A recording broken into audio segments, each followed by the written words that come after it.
અને ગાયને ખવડાવવાથી કૃષ્ણ બહુ જ ખુશ થાય છે. તો અમને આ મોકો ધ્રુવભાઈએ આપ્યો, તેથી અમને બહુ આનંદ અને ખુશીની લાગણી અમે અનુભવીએ છીએ.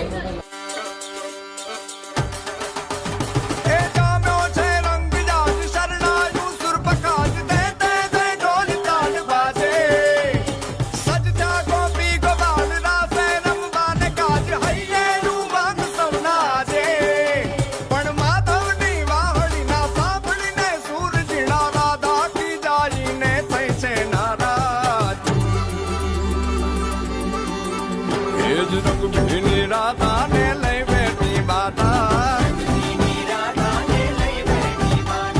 મોરલીયું બંધ કર માતા કીએ છે એમ રંગભીની રાધા. હવે મોરલીયું બંધ કર માતા કીએ છે એમ રંગભીની રાધા.